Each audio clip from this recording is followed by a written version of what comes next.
makes it feel so alive. We found true love. Spring Hill Suites, room 405. It's another stage. I'm feeling blue. You got me waiting, waiting for you.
Another lonely old boy living this life, just me and my guitar. It's another town singing the blues. You got me waiting.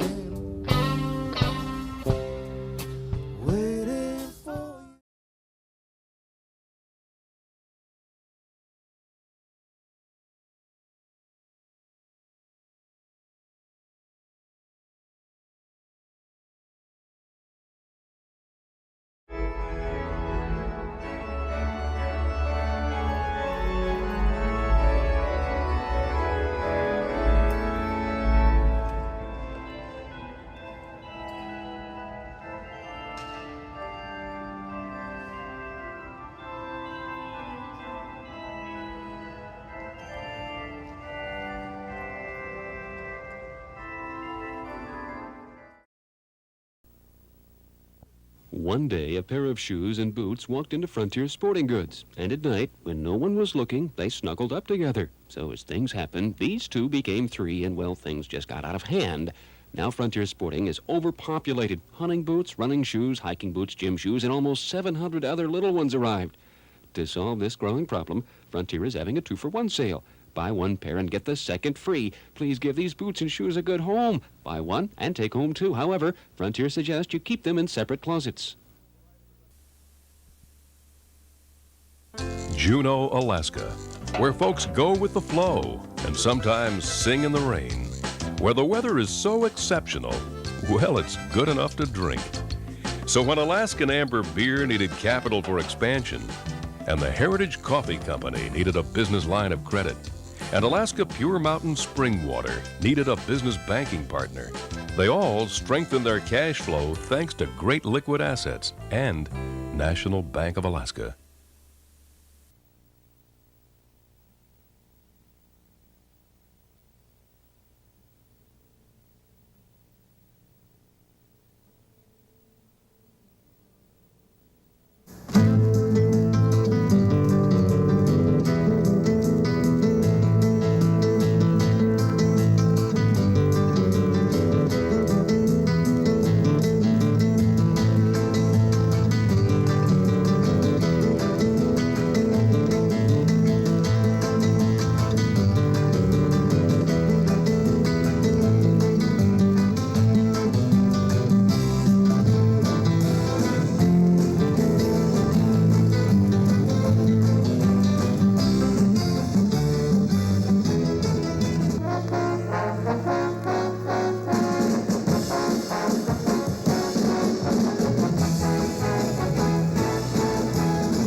By God, boys, they found gold up there.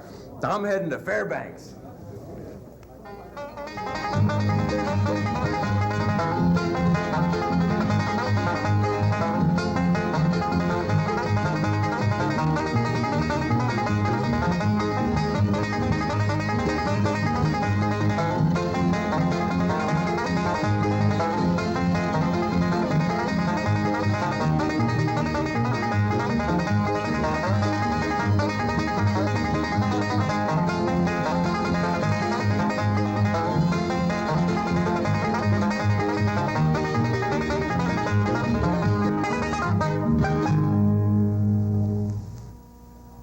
I would think that the present-day prospector would be somewhat surprised at the crude methods that Pedro and the early discoverers were obliged to use. With the deposits being frozen, prospecting imposed a somewhat awkward problem for them.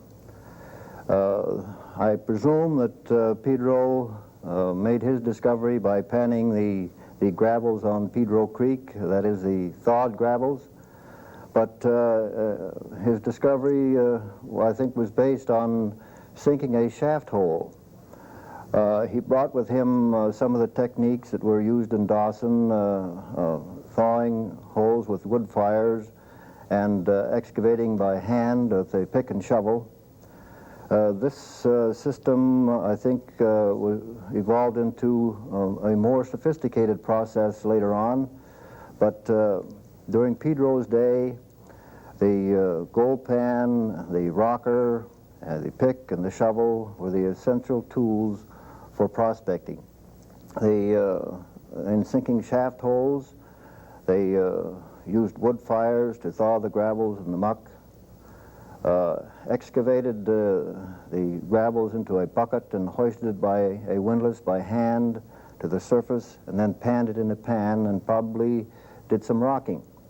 Yes, everything had to be shipped up in the summertime by riverboat, and you would have to do your ordering from Sears and these places by catalog and have most of it shipped in. You could get the mail would come through in winter by through Valdez and over the Richardson Highway by the old stages, but it was a slow method.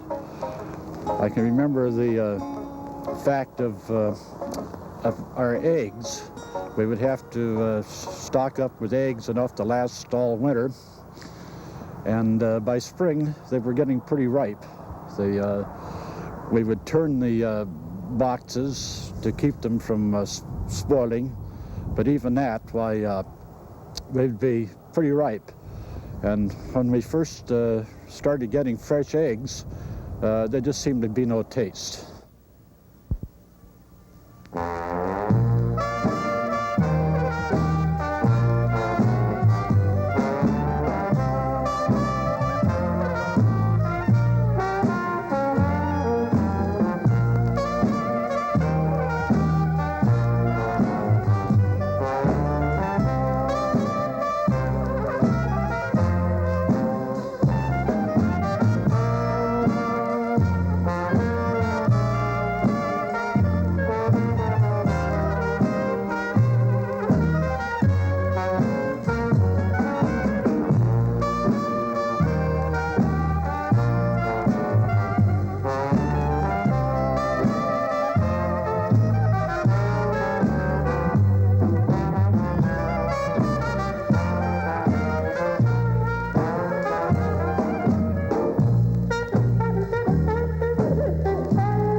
think any city in the world ever had a place like that. It was on 4th Avenue. This place was blocked off on 4th Avenue between Barnett and Cushman Street. And between 3rd was one side and 4th was the other. Across Cushman they had a high board fence, and across Barnett they had a high board fence, and they had gates. When the waterman or woodman, anything wanted to go in, they'd open these gates and they'd go in. But otherwise nobody ever saw in there. And then they had on 5th Avenue, sometimes you get a peek in there, but you couldn't see anything much. We were all curious. We'd kind of see what we could see. And then same way on 3rd. And some of the houses that faced on 3rd, that their back doors faced on the 4th Avenue, why they would be, some of the people lived there, some of the men that were, these girls were living off these girls, they would live there, and then girls could go back and forth between their cabins from 4th to 3rd. But this place, they had when you go down Cushman Street, you couldn't see in because on the east side of where the gate was, they had well, the only thing I could say was something like the old styles, but anyway, you walk in and there's a wall there, and then you go this way and this way to get in, you see, so nobody can see in. The men could scoot in this way, and quite a few of them, especially the married men. In fact, one of the girls told me if it hadn't been for the married men in town, they would have gone broke, because they're sleeping there at night, some of the bankers and store fellows and all. So anyhow, these girls would come in, and Mary Anderson explained to me, I had never heard or known anything about this before, so it explained that these girls on the line were for the men's pleasures that didn't have wives, and they come to town from the creeks with all this money to spend, you know. So sometimes they'd pay as much as $100, $200 to one of the girls to spend the night with her, you see, or otherwise, I don't know just what they would get for a single customer, but and they would sell some whiskey on the side, and they'd make money off of that. And so I was always curious about them. The girls, when they come in the store, sometimes they'd use a little strong language, but they're most always dressed and never expose themselves anyway, either summer or winter. They were flashy, of course, always more flashy. They'd have the biggest hats and the most plumes and the prettiest fur coats and all this. And Mary Anderson deals especially with them. She'd order special things for them. They would get what they call kimonos. So special Japanese silk kimonos that flow open, you know. They never were fastened or anything like that. And she sent her special clothes. Whenever she would get a new line of things, why, she would phone over and have it passed around the line. So she'd open the store up at night. And sometimes I'd go down and help her to have these girls come in and pick out what they wanted so they wouldn't be interfered by the townspeople, you know. Because, as I say, Fairbanks was very snooty then, and if a woman went in the store and saw that Mary was, you know, waiting on these people, and of course she preferred them to anybody in town because they were easier to please, and they always had a lot of money. And so sometimes when the girls had phoned to Mary Anderson and said, I've got a live one, she said, can you send me over some clothes? And so Mary would pick out, maybe if it was wintertime, a fur coat or two and 2 or 3 dresses, and have me go over to take them to her. So I'd go down 5th Avenue, and they'd leave a light on at the back door, and I'd slip in the back door there, and I never went in there, what they call their work part of the cabin at all, and I never saw who was there, but I would sometimes wait there and hand her the clothes as she wanted them, or sometimes I'd leave them and have to go back for them. So that's how I got to know almost firsthand about the line.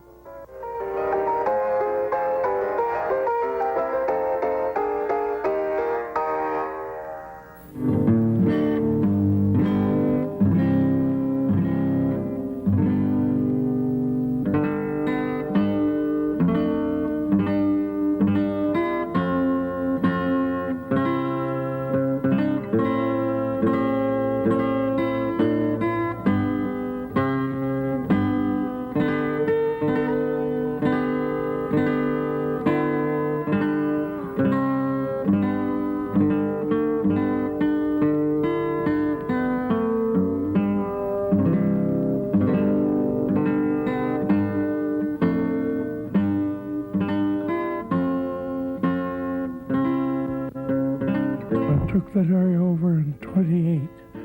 Hinckley run the dairy there before me. That was my brother-in-law.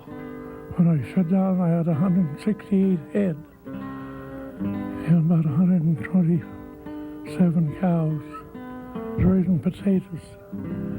I used to raise as high as 50 acres, and I get about 600 tons of potatoes.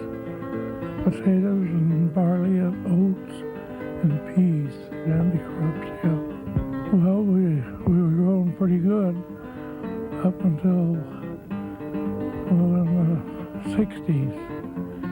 And then I don't know, the agriculture department come in, and I don't know what happened. We couldn't make it. Yeah, but as far as crops are concerned here, nobody could complain. In my 40 years out there, I never had a failure. We could still sell our products, but then they subsidized the airplanes for a lower rate, and that put us out of business. After these big ones come in here, the fellows who was gardening, they wouldn't take it. They was using outside products. People buy it, but they wouldn't have it at the markets. I told the people here what they should do by to put in a farmer's market like they had there at Puyallup. And the stores didn't want to handle themselves, or the people could go down to a farmer's market.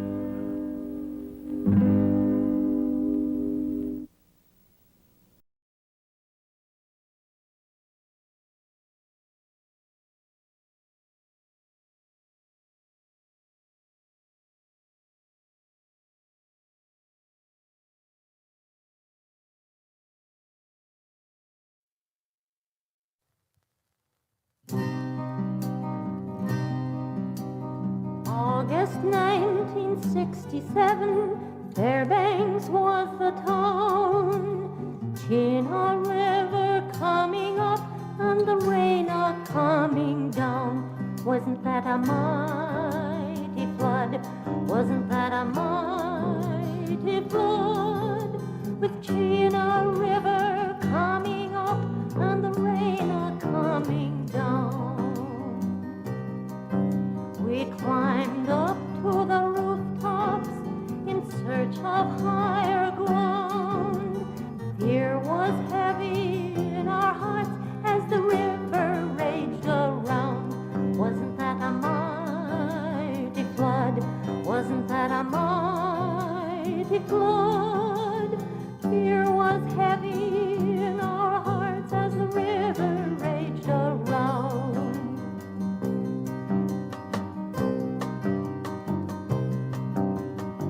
Suddenly we heard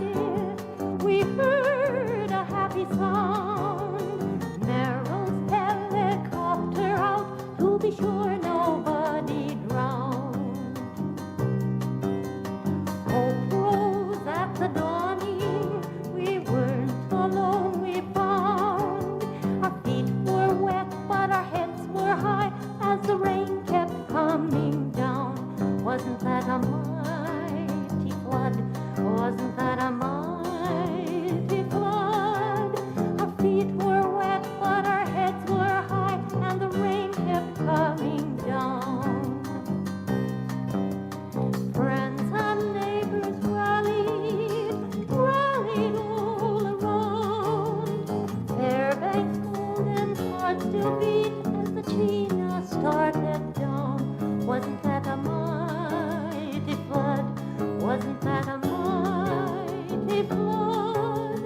Fairbanks' golden heart still beat as the Chena started down.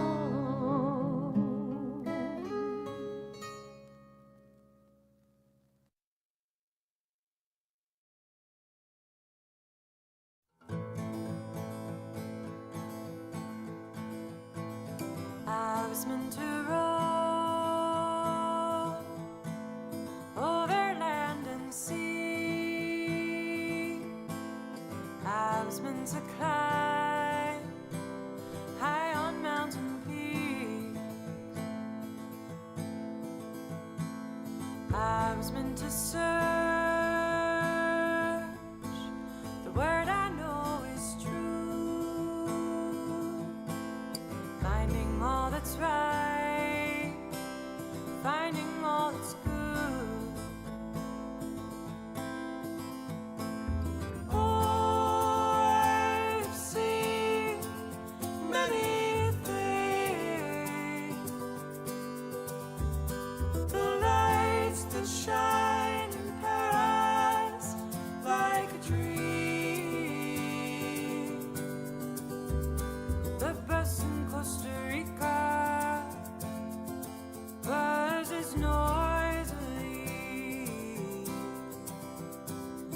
it still takes my breath away.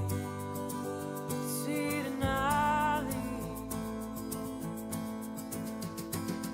I was meant to love, fire in my heart. I was meant to fight, light out in the dark. I was meant to hold the world would somehow see.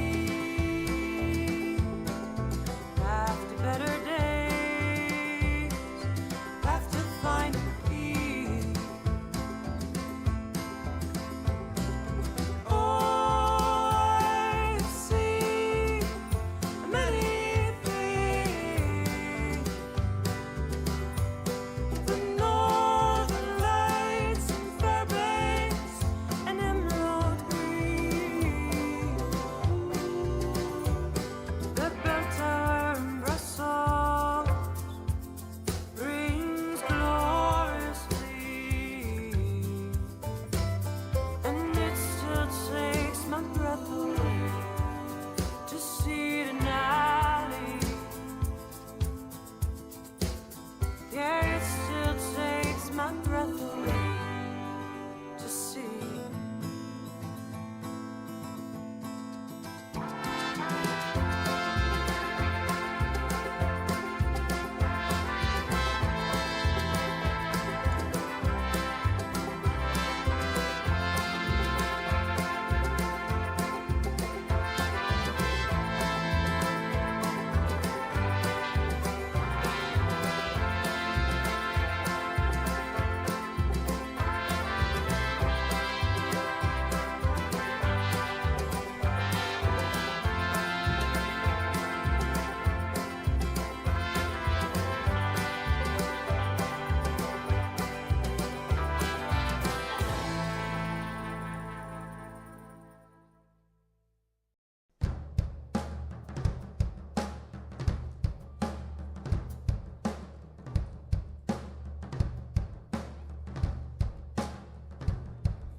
I haven't got a moment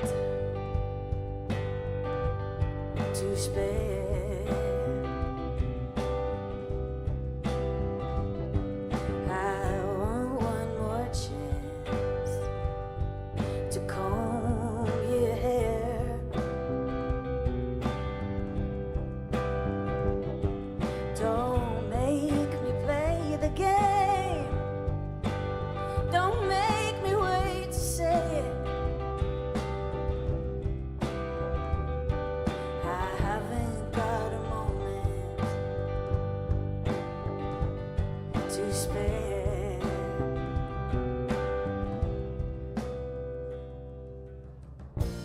Now and then I'm reminded of the power that you gave to me. You're underneath. Tell me, when did you slip into my mind and press repeat? You make me weak. I haven't got a moment to spare. I want one more chance to comb your hair.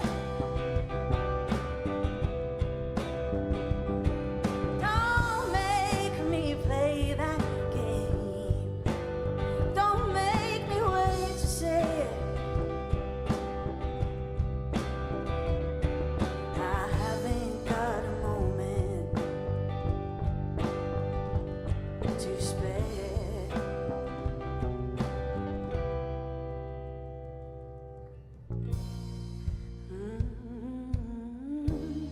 Oh, oh,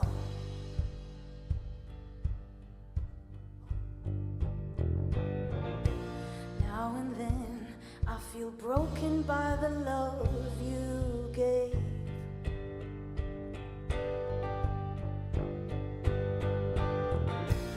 Ever since you took that love away, that love away, I haven't got a moment, no, not one to spare. I want one more chance, one more to call you here. Don't make me play that game. Don't make me wait to say I haven't got no one to spare.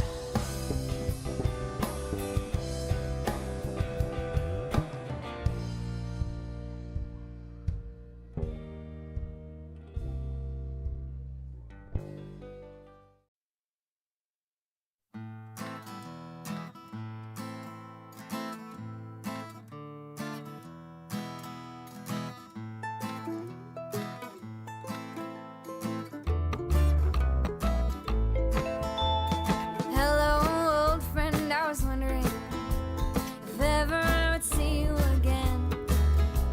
It's been a while, maybe 2 months, without suffering. Hello, cunning darling, you cheery and crooked map. I follow the past when I see them, you still fall into my lap. I'm high, I'm low, I am something to behold. I'm high, I'm low, I am something to behold.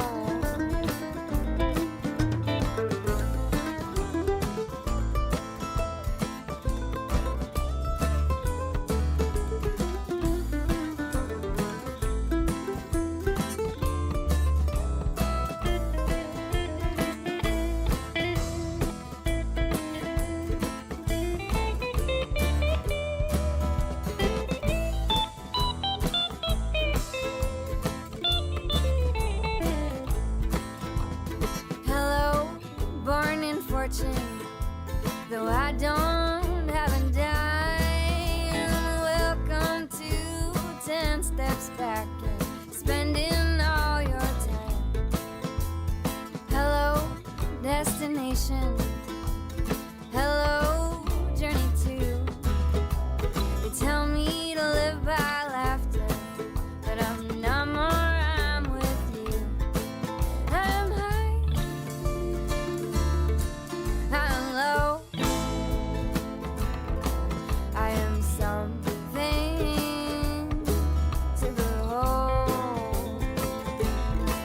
I'm high, I'm low, I am something to behold.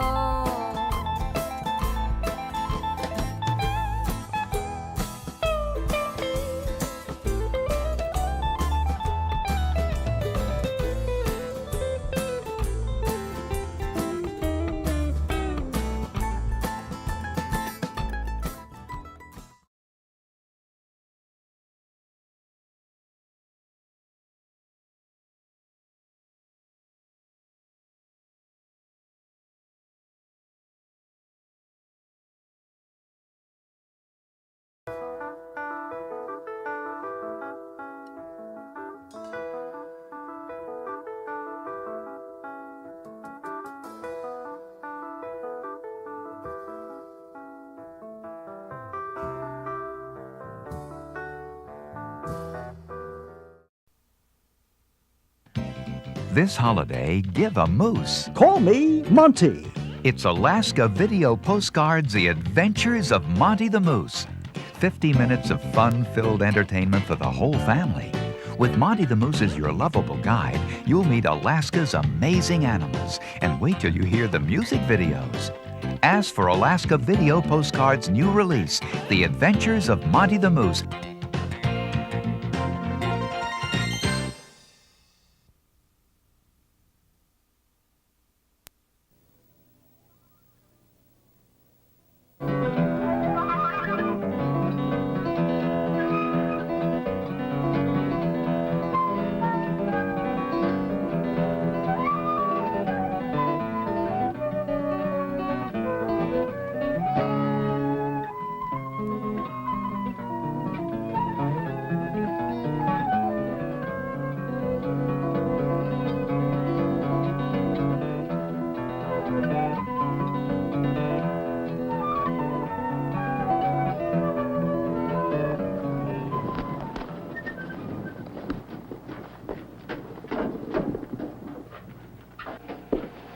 What we'll see now is a particularly tricky part of auroral investigation.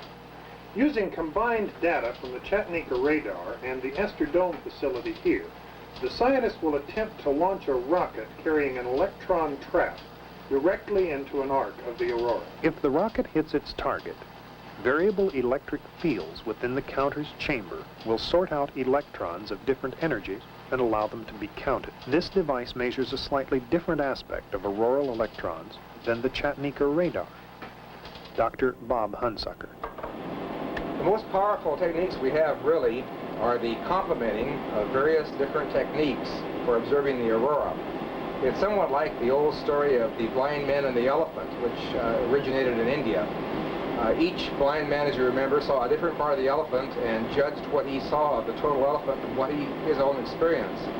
Similarly, with looking at the aurora, if we use a combination of many different techniques and put them all together, we can get a very much clearer picture of what the aurora is really like. Attention all stations, on my mark, we'll be picking up the count at T-minus 5 minutes and counting on pad 3. Mark, T-minus 5 minutes and counting on pad 3. Jerry, this is Neil. What are you seeing? The arc in the south looks like it's increasing in brightness, Neil. Thanks, Jerry. Tom Allen and Esther Dome, this is Neil. What do you have? Well, the southernmost arc's brightened up quite a bit in the last few minutes. We could be a little bit late. Neil Davis, Esther Dome. This is Neil Brown. Do you want any holds? It looks good. Keep counting. Chattanooga radar, Bob Hunsucker. This is Neil Brown. What's the U layer look like?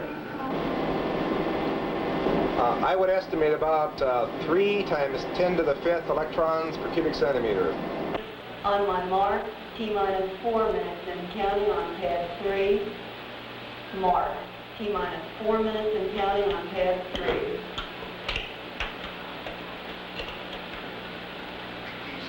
This is Poker Flat. We're at T-minus 4 and we picked up the count. Are we still clear for a launch into zone number 3? Thank you very much. We'll call you when it's down. NASA radar, what's your status? Chattanooga TM? TM's go. Payload control? Payload's go. On my mark, T-minus 3 minutes and counting on pad 3. Mark, T-minus 3 minutes and counting on pad 3.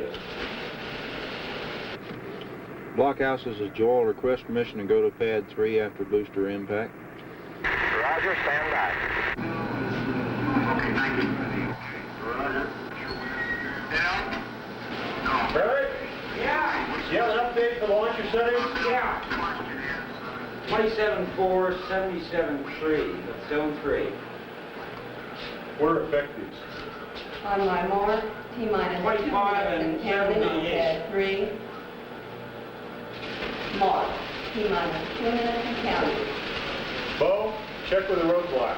Roadblocks 1 and 2, be advised, we're at 2 minutes and counting. 2 minutes and counting. Roger, roadblock 1. Neil Davis, Esther, this is Neil Brown. How's it looking? The aurora's moving around a little, but I think we're okay. Jerry, what are you reading? The intensity's holding pretty constant, Neil, about 45 kilorayleigh, so it looks okay. Chattanooga radar, Bob Hunsucker, Neil Davis here. What's it look like? Same electron densities as before. Go ahead, Neil, count it down. On my mark, T-minus 60 seconds and counting on pad 3. Mark, T-minus 60 seconds and counting.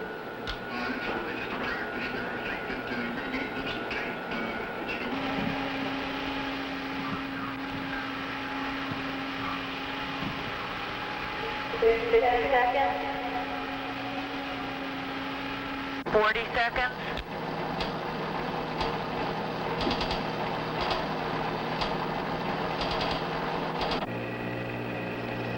30 seconds.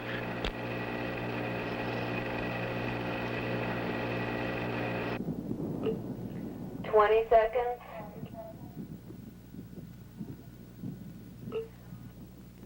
10, 9, 8, 7, 6, 5, 4, 3, 2, 1, lift. 3, 4, 5, 6, 7, 8, 9, 10, 11, 12, 13, 14. First stage looks really good. 16, 17, 18, 19, 20. We see second stage ignition. 22, 23, 24, 25, 26, 27, 28, 29, 30 seconds. Still looks good here. Chattanooga radar, what have you got? Holy smoke, a reading 5 times 10 to the 5th electrons per cubic centimeter now.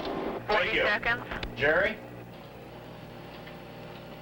It's holding steady at about 50 kilorayleigh, Neil. First stage is impacted.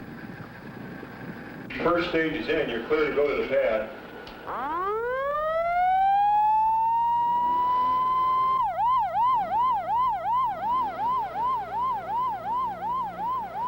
All stations, the first stage is impacted. Second stage burn looked good. It looks like we've got a real good experiment.